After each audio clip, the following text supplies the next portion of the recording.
दोस्तों, आज हम आपको एक रोजादार गरीब औरत और उसके जालिम बेटे का वाकया सुनाने वाले हैं। रमजान के महीने में जब उस जालिम बेटे ने अपनी मां पर जुल्म किया, सितम किया और उसके साथ मारपीट की, फिर उस जालिम बेटे के साथ दुनिया में ही ऐसा मामला पेश आ गया जिसको देखकर लोगों की रूह कांप उठी। आपसे गुजारिश है कि इस वीडियो को आखिर तक जरूर देखें और रमजान की बरकत के महीने में अपनी खुसूसी दुआ के लिए वीडियो को लाइक और कमेंट में माशाअल्लाह जरूर लिखें। चलिए देखते हैं वीडियो। दोस्तों, तुर्की के किसी दूर दराज के गांव में एक बेवा बुढ़िया औरत अपने 2 बेटों के साथ रहती थी। उसके शौहर का इंतकाल हो गया था और उसके 2 जवान बेटे थे। वो औरत दीनदार थी, वो अल्लाह के जिक्र में मशगूल रहती थी। चाहे उसके घर में खाने को एक दाना ना हो, लेकिन वो शिकवा शिकायत नहीं करती। उस औरत का बड़ा बेटा बहुत ज्यादा नाफरमान था, इस्लाम के भी करीब नहीं था, जबकि छोटा बेटा बहुत फर्माबरदार था, दीनदार था। माँ हमेशा दोनों बेटों को एक दर्स देती कि जो हक की राह पर चलता है वही कामयाब रहता है। ये धन दौलत जायदाद कोई हैसियत नहीं रखती, बस अल्लाह हमसे राजी रहे। जब रमजान का चांद दिखा तो माँ ने कहा, बेटा कल से हमें रोजा रखना है। बड़ा बेटा झट से कहने लगा, मैं रोजा रखूं? ये तो वही बात कह दी आपने कि यहाँ पर खाने के लिए एक दाना नहीं, पीने के लिए पानी मयस्सर नहीं, और रोजा रख लो। पूरे दिन भूखे प्यासे रहकर आखिर हम कौन सी नेकी कमा लेंगे? माँ कहने लगी, बेटा घर में थोड़ा सा आटा मौजूद है, उससे 2 रोटियां तो कम से कम बन जाएंगी। बस तुम अल्लाह ताला को याद करो। जब अल्लाह ताला नवाजने पर आता है तो फिर बहुत ज्यादा अता करता है। यहां तक कि माँ ने उसे बहुत समझाया, हदीस का हवाला भी दिया, उसे अल्लाह का वास्ता दिया, मगर उसने कहा, नहीं मैं रोजा नहीं रखूंगा, मैं नियत भी नहीं करूंगा। माँ छोटे बेटे से कहने लगी, बेटा तुम रोजा रखोगे या नहीं? तो छोटा बेटा कहने लगा, अरे माँ मैं रोजा क्यों ना रखूंगा, मैं तो रोजे का इंतजार कर रहा था, इतना प्यारा मेहमान हमारे पास आया है। माँ बहुत खुश हुई। उसने कहा, तुम लोग थोड़ी देर के लिए सो जाओ, फिर सेहरी में उठना है। बड़ा बेटा तो नहीं सोया, न जाने रात में वो कहाँ चला जाता था। माँ को नहीं पता था कि बड़ा बेटा कहाँ जाता है। फिर तहज्जुद के वक्त उसने छोटे बेटे को उठाया।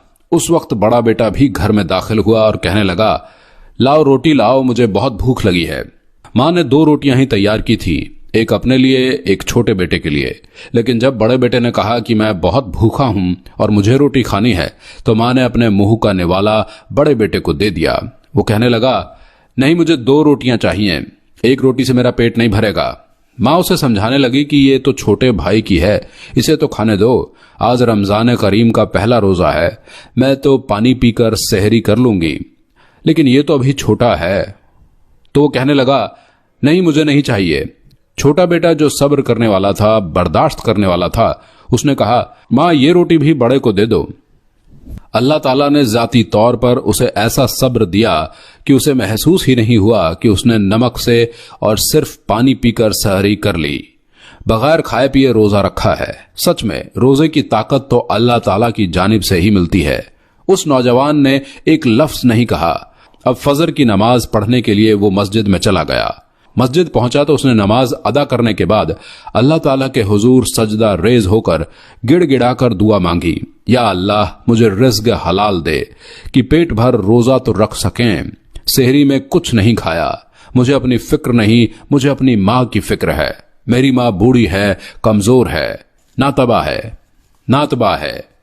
अभी वो दुआ मांग रहा था कि अल्लाह का कुछ ऐसा करम हुआ कि उस मस्जिद में एक बहुत बड़ा कारोबारी शख्स भी मौजूद था।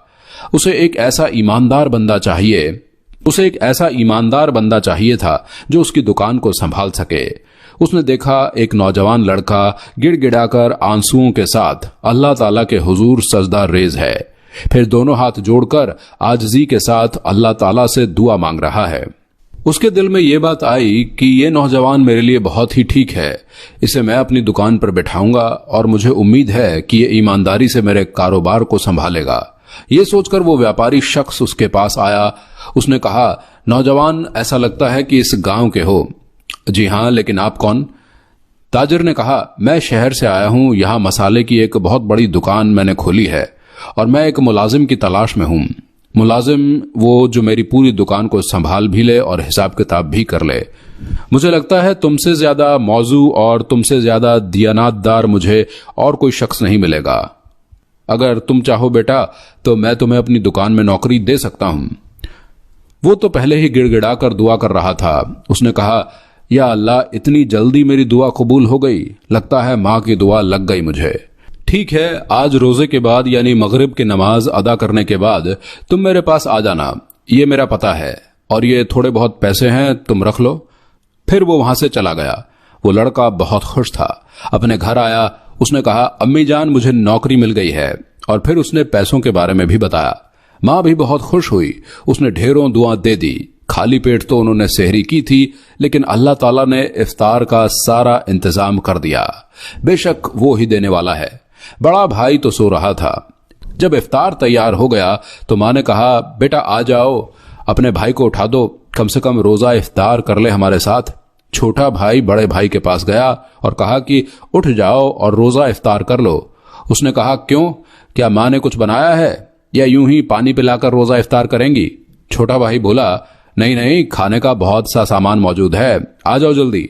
खाने का नाम सुनकर वो जल्दी से उठा और अजान होने से पहले ही खाना खाने के लिए बैठ गया। माँ ने कहा, बेटा अजान तो होने दो, कम से कम रोजे का एहतराम ही कर लो। लेकिन उसने इंतहाई बदतमीजी से कहा, मेरा रोजा कब है जो मैं एहतराम करूं? इसके बाद अजान हो गई, रोजा इफ्तार हो गया। छोटे बेटे ने कहा, माँ मैं मस्जिद जा रहा हूं, वहीं से दुकान पर चला जाऊंगा, आप मेरा इंतजार मत करना। माँ ने दुआ दी और नमाज के लिए खड़ी हो गई। छोटे बेटे ने मस्जिद में मगरिब की नमाज पढ़ी और दुकान पर चला गया। वो सच में बहुत बड़ी मसालों की दुकान थी। वो देखकर हैरान रह गया कि आज से पहले गांव में किसी ने इतनी बड़ी मसालों की दुकान नहीं खोली थी। वो अल्लाह का शुक्र अदा करने लगा। वहां पहुंचा तो वो कारोबारी शख्स वहां मौजूद था। उसने कहा, आओ बरखुरदार, देखो ये दुकान आज से तुम्हारे हवाले है। मैं देखता हूं तुम कितने ईमानदार हो। देखो अल्लाह का हाजिर नाजर जानकर यहां बैठोगे। देखो अल्लाह को हाजिर नाजर जानकर यहां बैठोगे। तुम्हारे साथ मैं 2-3 मुलाजमिन और दे रहा हूं ताकि तुम उनकी मदद ले सको। मैं शहर जा रहा हूं, लेकिन चंद दिनों के बाद फिर लौट कर आऊंगा। उस लड़के को यकीन नहीं हो रहा था कि किसी ने पहली मुलाकात में उसे कैसे जान लिया। इतना यकीन कैसे कि पूरी दुकान उसके हवाले कर दी गई। या अल्लाह, तू मेरी लाज रखना, मेरी इज्जत रखना। अब छोटा बेटा रोजा सेहरी करने के बाद सोता नहीं था, बल्कि फजर की नमाज पढ़ने के बाद दुकान पर आ जाता। और बड़ा भाई, उसने तो हलाल रास्ता छोड़कर गलत रास्ते को अपना लिया था।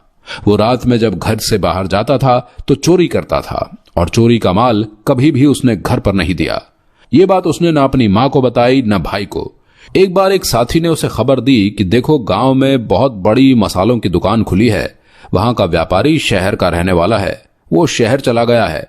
इस वक्त अच्छा मौका है, हमारे गांव का एक लड़का उस दुकान पर बैठता है, यहां तक कि हिसाब किताब का पूरा जिम्मा उसी का है, पूरी दुकान उसके हवाले कर दी गई है।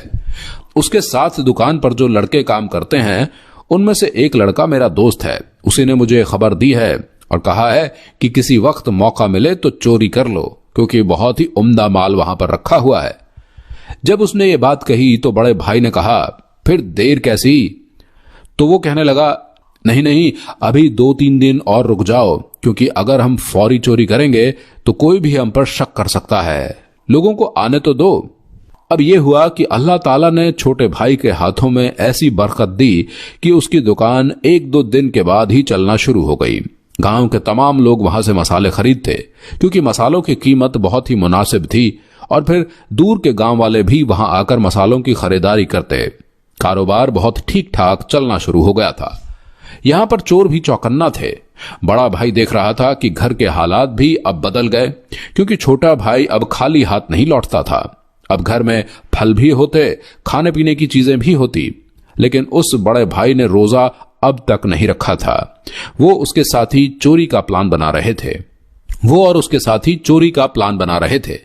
वो बड़ा भाई नहीं जानता था कि उसका छोटा भाई उसी दुकान में काम करता है और दुकान को संभालने की जिम्मेदारी उसी के कंधों पर है।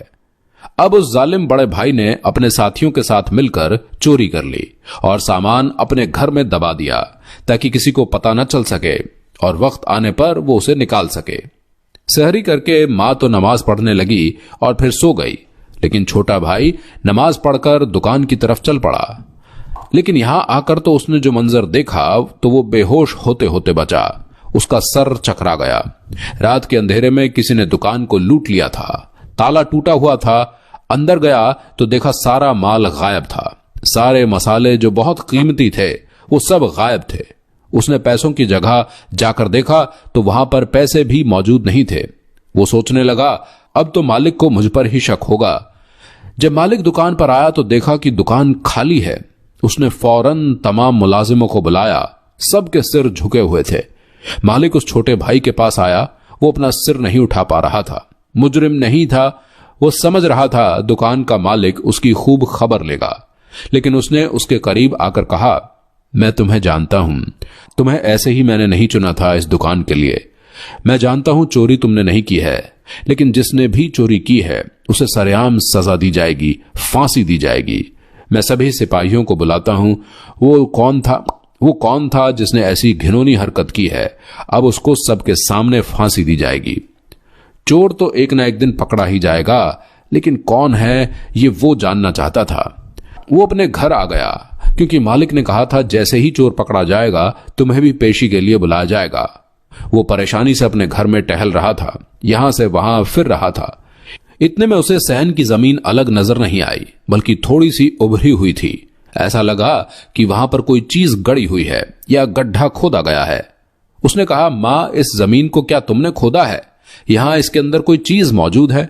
तो मां कहने लगी, नहीं बेटा, मुझे नहीं पता। कल तक तो बिल्कुल हमवार थी और मैंने भी यहां पर कोई चीज नहीं गाड़ी। देखो तो क्या है अंदर। जब उसने जमीन को खोदा तो सारे मसाले वहां पर मौजूद थे। इसके अलावा लाखों दिरहम भी अंदर से निकल रहे थे। इसका मतलब ये कि माल हमारे ही किसी अपने ने लूटा है। क्या बड़े भाई ने? तो मां कहने लगी, बेटा मुझे नहीं पता, लेकिन मुझे इस बात का यकीन तो है कि रात के अंधेरे में ये कोई ना कोई तो गलत काम करता ही है। अभी मां छोटे बेटे के साथ बड़े बेटे के कमरे में जा ही रही थी कि बड़ा बेटा दौड़ता हुआ बाहर आ गया। उसने कहा, मां मुझे बचा लो, मुझे बचा लो। अरे क्या हुआ? तुमने क्या कर दिया? मां उसके मुंह से उगलवाना चाहती थी। वो पसीने से शराबोर था। उसने कहा, मां मैं बहुत बुरा हूं, बहुत बुरा हूं। मैंने ख्वाब देखा, एक अंधेरी कब्र है, मैं वहां लेटा पड़ा हूं। बहुत से सांप लिपटे हुए हैं मुझसे और मुझे डस रहे हैं।